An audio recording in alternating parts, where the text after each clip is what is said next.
Hello students, आज हम कक्षा 10वीं के गणित भाग 1 का हम पहला प्रकरण पढ़ रहे थे। उसमें हम जो है 2 चरांक वाले रेखीय समीकरण के उपयोजन एप्लीकेशन ऑफ साइमल्टेनियस इक्वेशन का उदाहरण पढ़ रहे थे, चौथा और पांचवा उदाहरण। इस वीडियो में हम देखेंगे चौथा उदाहरण और पांचवा उदाहरण। ये हमारा पेज नंबर 24 पे दिया है। क्वेश्चन क्या दिया है? कुछ रकम कुछ लड़कों में समान रूप में बांटी गई। 10 लड़के अधिक हों तो प्रत्येक को जो है क्या बोलते हैं, 2 रुपये कम मिलते हैं। कि अगर मान लो, मतलब क्या बोला है कि कुछ रकम है, कुछ पैसे हैं, कुछ लड़कों में समान रूप में बांटी गई, यानी सबको इक्वल पैसा मिला। अगर 10 लड़के बढ़ जाते हैं तो हर एक को 2 रुपये कम मिलते हैं। और अगर 15 लड़के 10 लड़के अधिक हो जाते हैं और 15 लड़के कम हो तो प्रत्येक को 6 रुपये अधिक मिलते हैं। तो कुल रकम कितनी होगी और वह रकम कितने लड़कों में बांटी गई, यानी टोटल रकम कितनी है और टोटल लड़के कितने हैं वो हमें ज्ञात करना है। तो अभी हमें क्या करना है, यहाँ पे हल करना है। तो हम क्या करेंगे, माना लड़कों की संख्या x और प्रत्येक को मिलने वाली रकम y। तो कितने रुपए बांटे गए सबको, x y ना, क्योंकि लड़के x हैं और हर एक को कुछ पैसे मिले तो x y रुपए बांटे गए।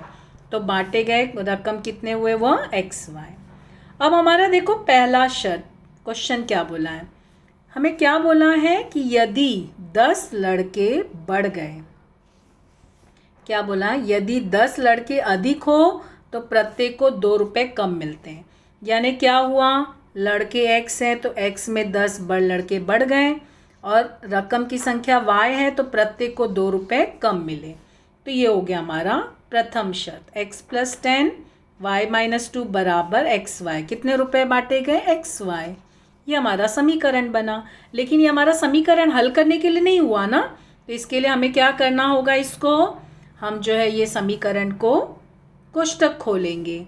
कोष्टक खोले, x को y से गुणा किए एक्स वाई, x को -2 से गुणा किए तो -2x, 10 को y से गुणा किए 10y, 10 को -2 से गुणा किए -20 और ये एक्स वाई। अब देखो एक्स वाई जो है ये यहाँ पर हमारा ये एक्स वाई और ये एक्स वाई कट गया, क्योंकि यहाँ पे जो है दोनों सेम है और चिन्ह भी सेम है। बचा क्या, ये -2x बचा और +10y बचा और ये 20 जो है इसको मतलब देखा जाए तो -2x + 10y -20 बराबर 0, ये बचा। ठीक है, तो अभी हमको यहाँ समीकरण रेखीय चरांक में लाना ना, तो ये 20 को क्या किए, पक्षांतर किए तो प्लस हो गया। ठीक है, तो हमने जब इसको पक्षांतर किया तो -2x + 10y बराबर 20।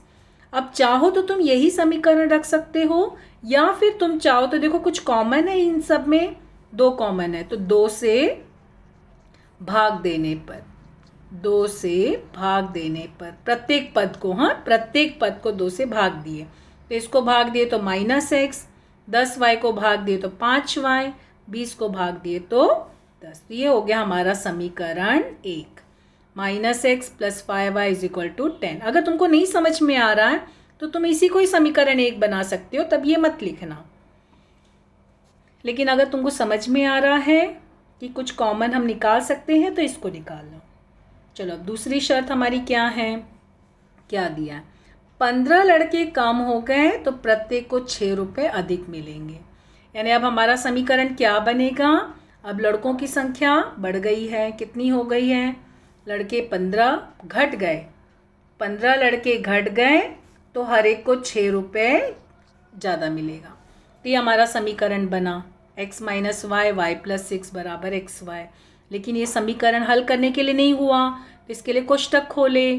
तो x को y से गुणा किए एक्स वाई, x को 6 से गुणा किए 6x, -15 को y से गुणा किए -15y, -15 को 6 से गुणा किए -90। फिर अब यहाँ पे क्या कट रहा है, ये दोनों देखो कट जा रहे हैं।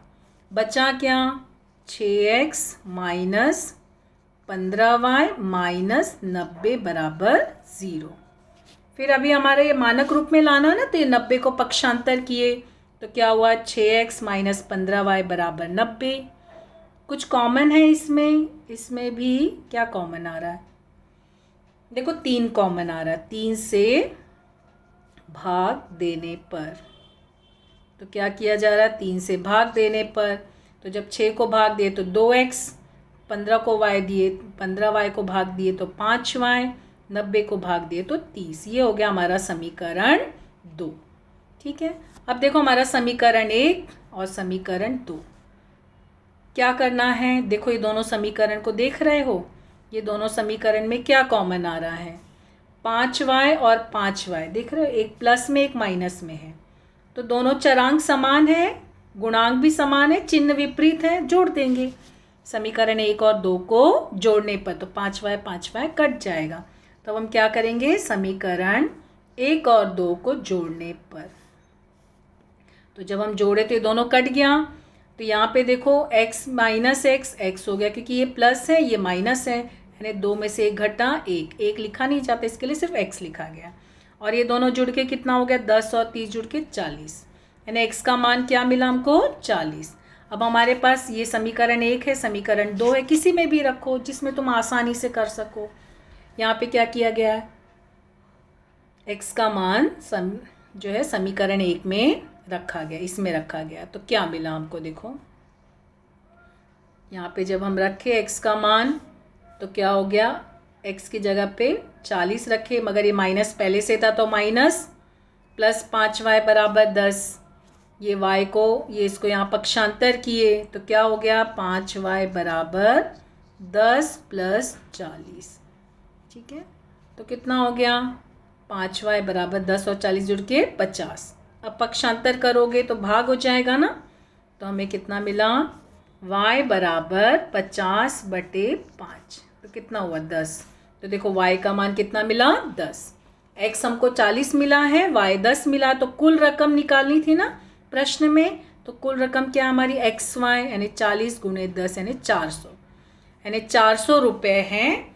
और कितने लड़कों में बांटा गया है, हमने लड़कों की संख्या क्या ली थी, x लिया था ना, तो यानी लड़कों की संख्या x है, तो x हमारा कितना है, 40, यानी 40 लड़कों को 400 रुपये बांटे गए। हमारा कथन का सवाल है तो हमारा आंसर भी कथन में होना चाहिए। तो ये हमारा चौथा उदाहरण था पेज नंबर 24 पे। अब पेज नंबर 25 पे हमारा 5वां उदाहरण, क्वेश्चन देखो क्या दिया है। 5वां उदाहरण क्या है, 3 अंकों वाली संख्या, देखो 3 अंक है, उसके अंकों के योगफल का 17 गुना है, यानी 3 अंकों वाली संख्या है और जो अंकों का योगफल के 17 गुना है। आगे क्या बोला है, उस संख्या में 198 जोड़ने पर प्राप्त संख्या अंकों के विपरीत क्रम में मिलती है। जब हम उस संख्या में 198 जोड़ देते हैं तो जो हमको संख्या मिलेगी ना, अंकों के अंक के विपरीत क्रम में। 3 अंकों वाली संख्या मतलब जैसे देखो 121, 643 है ना, 3 अंक है, 1 2 3, तो 3 अंकों वाली संख्या। फिर क्या बोला है, इसी प्रकार इकाई का अंक और सैकड़ा के स्थान के अंकों का योगफल बीच के अंक की अपेक्षा 1 कम हो तो वह 3 अंकों वाली संख्या ज्ञात करो। अब देखो यहाँ पे क्या बोला है, इकाई का स्थान और सैकड़ा का स्थान। जैसे मान लो यहाँ पे 256 3 अंक है, तो ये इकाई का अंक है और ये सैकड़ा है और ये बीच का अंक है यानी दहाई, है ना। क्या बोला है, इकाई का अंक और सैकड़े के अंकों के स्थान का योगफल, यानी इन दोनों का जो योगफल है वो बीच के अंक की अपेक्षा 1 कम है, 1 कम है ना, ये कम बोला है। तो हमें वो 3 अंकों वाली संख्या ज्ञात करनी है। तो अब हम बारी बारी से बनाएंगे समीकरण। क्वेश्चन में क्या दिया है, माना सैकड़ों के स्थान का अंक हम x माने, क्योंकि हमको बीच का सैकड़ा और इकाई बोला है ना, तो सैकड़े के स्थान को x और इकाई के स्थान को y। तुम जिसको मान रहे, तुम इकाई को भी x और सैकड़े को y मान सकते हो, लेकिन मानने के बाद फिर वैसे ही लिखना, लिखते समय ध्यान रखना। चलो अब यहाँ पे हमारा क्या हो गया, देखो क्वेश्चन में क्या बोला था हमको, जो बीच का अंक है, दहाई का अंक है यानी बीच का अंक, इकाई का स्थान सैकड़े के स्थान के अंकों के योगफल से जो है वो ये वाला जो स्थान है वो एक कम है, यानी यहाँ एक कम है और ये x प्लस वाई है। तो यानी क्या हो गया, ये एक को हम पक्षांतर किए ना तो x plus y plus one, यानी दहाई का अंक क्या हो गया x plus y plus one, एक बढ़ गया ना। ये एक को पक्षांतर क्योंकि ये माइनस में है ना इसके लिए। तो ये कैसे आया, समझ में आया, क्योंकि बीच का अंक जो है वो इन दोनों के योगफल से एक कम है। तो एक्चुअली ये समीकरण क्वेश्चन के अनुसार बना और इससे फिर एक को पक्षांतर किए तो ये बना, ठीक है, x plus y plus one, और बीच का अंक यानी दहाई हुआ ना, तो ये हमारा बना। तो 3 अंकों वाली संख्या क्या होगी, देखो जो सैकड़ा है उसको 100 से गुणा करते हैं, जो दहाई है उसको 10 से गुणा करते हैं, ये दहाई का अंक इसको 10 से गुणा किया गया, और इकाई का अंक, ये सबको जोड़ देते हैं, तो ये हमें 3 अंकों वाली संख्या मिलेगी। लेकिन अभी हमें कोष्टक खोलना नहीं, यहाँ पे कोष्टक खोलना है। तो क्या हुआ, ये तो तुम्हारा 100 ऐसे ही रहेगा, 10 से गुणा हुआ 10x, 10 से y गुणा गया 10y, 10 को 1 से गुणा किए 10 और ये y। अब यहाँ पे 100x और 10x मिला के 110x, और ये 10y और y मिला के 11y, और ये 10 ऐसे ही रहा। तो हमारी 3 अंकों वाली संख्या क्या हुई, 110x प्लस 11y प्लस 10, ये 3 अंकों वाली संख्या। अब उसके बाद हमें और क्या बोला है, इन संख्याओं के अंकों का योगफल, जो संख्या के अंक है ना उनका योगफल जो है वो कितना बोला है, 3 अंकों के, देखो यहाँ पे 3 अंकों वाली एक संख्या के अंकों का योगफल 17 गुनी है। तो पहले तो तीनों हमें अंकों का योगफल निकालना होगा ना। अंकों का योगफल क्या है, सैकड़ा x है, दहाई x plus y plus one है, और इकाई y है, सबको जोड़ दिए तो x और x जुड़ के 2x, y और y जुड़ के 2y और 1। तो पहला शर्त क्या बोला, 3 अंकों वाली संख्या जो है अंकों के योगफल का 17 गुणा है, यानी 17 से गुणा हुआ है। ये जो है 17 से गुणा हुआ है, तो 2x प्लस 2y प्लस 1 को 17 से गुणा किए, और 3 अंकों वाली संख्या हमको क्या मिली थी, 110x 11y 10। तो ये हमारा पहली शर्त के अनुसार हमारा ये समीकरण बना। लेकिन अभी ये समीकरण तो हमारा मानक रूप में नहीं है, मानक रूप में लाना है। तो अब हम इसको मानक रूप में लाएंगे, ये तो ऐसे ही रहेगा, यहाँ पे 17 से सब गुणा हुआ, 17 गुणे 2 34, 17 गुणे 2 34y, और 17 गुणे 1 17। अब इसको पक्षांतर करेंगे ना, ये यहाँ लाए, माइनस हो गया, 110 में से 34 घटा 76, ये यहाँ लाए तो 11y माइनस 34, तो यानी माइनस 23, क्योंकि 34 में से 11 घटा 23, लेकिन बड़ी संख्या माइनस। फिर ये 17 को यहाँ लाए, हमें 17 को यहाँ नहीं लाना, हमको 10 को यहाँ ले जाना ना, क्योंकि हमको पक्षांतर करना है 10 को। तो यहाँ पे 17 में से 10 घटा 7, और चूँकि 17 बड़ा है प्लस है, तो ये हो गया हमारा समीकरण 1, 76x minus 23y is equal to 7। ये पहली शर्त के अनुसार बना। दूसरी शर्त क्या बोला है हमको, दूसरी शर्त क्या बोला है कि जब हम संख्या में मतलब 198 जोड़ते हैं तो वो विपरीत क्रम में मिलता है। तो पहले हमको विपरीत क्रम निकालना है। तो हमारा विपरीत क्रम अब क्या हो जाएगा, जो हमारा x था वो y हो गया, तो 100y हो गया। 3 अंकों वाली संख्या हमको x मिली थी ना, 100x, तो 100y, मतलब सैकड़े की जगह पे इकाई और इकाई की जगह पे सैकड़ा, बाकी तो दहाई वैसे ही रहेगा ना। तो x प्लस वाई प्लस ये, तो अभी हमारा देखो ये 100y और ये 10x 10y 10 ये, तो ये हमारा सब ये कोष्टक खोलेंगे ना, हल किए तो 100y प्लस 10y 110y, फिर यहाँ पे 10x प्लस x 11x, और 10 गुणे 10, यानी विपरीत क्रम में संख्या क्या मिली हमको, 110x प्लस 11y प्लस 10। ये विपरीत क्रम में संख्या हुई, 3 अंकों वाली संख्या अलग थी, है ना।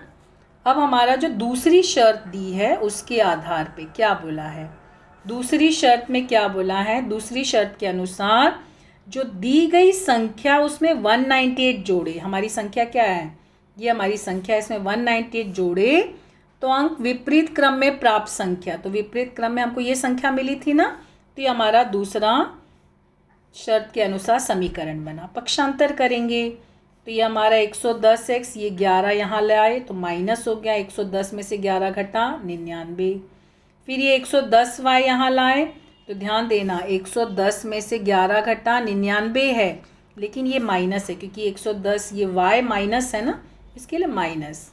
और ये 10 को हम यहाँ ले गए, ठीक है, तो यहाँ पर, और ये 198 को, तो 10 और 10 तो कट गया, 198 सिर्फ बचा, क्योंकि जब यहाँ पे देखो ये 10 कट गया और ये 198 यहाँ ले गए तो माइनस हो गया।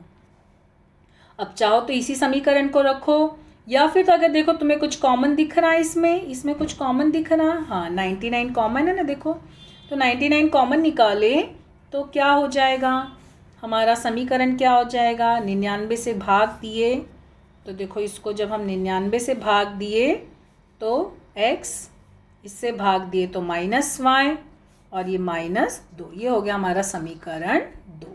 ये हमारा समीकरण 2 है, ठीक है, समीकरण 2। अब हम क्या करेंगे, समीकरण 1 और 2 को हल करेंगे। हमारा समीकरण 1 क्या था, ये समीकरण 1 है और ये हमारा समीकरण 2 है।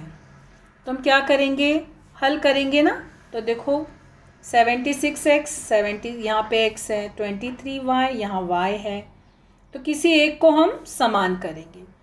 चाहो तो तुम y को समान करो, चाहो तो तुम x को करो। x को करोगे तो घटाना होगा, घटाना होगा, y को करोगे तो भी घटाना, क्योंकि दोनों में चिन्ह सेम है। तो अगर हम x को समान करते हैं तो हम क्या करेंगे, समीकरण 2 को 76 से गुणा करने पर, उसे तुमने बहुत सारे नियम पढ़े हैं, हल करने के किसी भी नियम से कर सकते हो। तो समीकरण 2 को जब तुम लोग गुणा किए तो क्या हो जाएगा, 76x minus 76y is equal to, ठीक है, -2 है ना, तो 76 इंटू 2 कितना हो जाएगा, -152। ये हो गया समीकरण 3। अब समीकरण 1 और 3 को क्या करोगे, घटा दोगे, तो तुम्हारा समीकरण 1 क्या है, समीकरण 1 तुम्हारा क्या है, 76x, ठीक है, समीकरण 1 -23y इज इक्वल टू 7, ये हो गया समीकरण 1।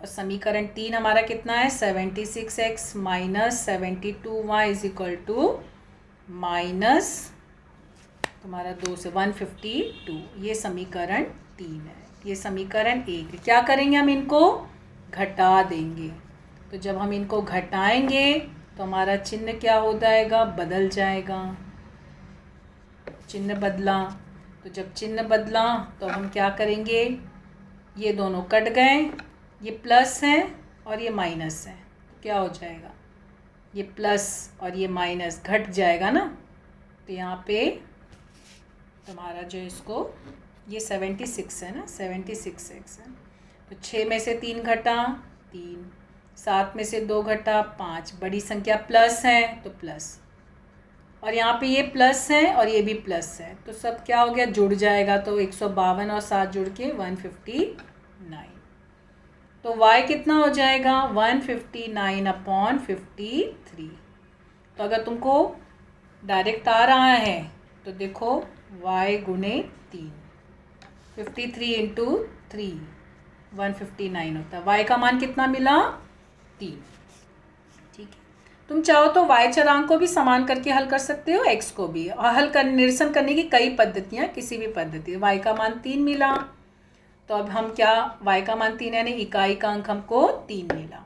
अब ये जो y का मान है किसी भी समीकरण में रखो, तो यहाँ पे समीकरण 2 में रखा गया है तो कितना मिला, तो यहाँ पे 3 में से 2 घटा 1, तो x का मान हमको कितना मिला, 1, यानी सैकड़ा हमको कितना मिला, 1। अभी हमको बीच का अंक निकाला ना, बीच का अंक क्या है हमारा, x + y + 1, यानी तुम्हारा x 1 है, y 3 है, तो यहाँ पे सब जुड़ गया है ना, तो कितना मिला हमारा, ये x 1 है + 3 है और 1 है, तो 3 1 और 1 कितना हुआ, 5, ये बीच का अंक है, और सैकड़ा 1 है ना, हमको सैकड़े का स्थान क्या मिला, 1, x 1 है ना, और y जो है वो हमारा 3 है। तो हमारा सैकड़ा क्या था 1, बीच का अंक 5 और ये, तो हमारी 3 अंकों वाली संख्या क्या हुई 153। तो हमें जो ये उदाहरण के सवाल है ना, ये हमारे किताब के बीच के उदाहरण के सवाल है, इनको भी हमें पढ़ना होता है। ये अगर ये भी पढ़ेंगे क्योंकि सवाल जो है किसी में से भी आते हैं, कथन के सवाल है ना, तो उदाहरण और स्वाध्याय दोनों पढ़ना। Thank you.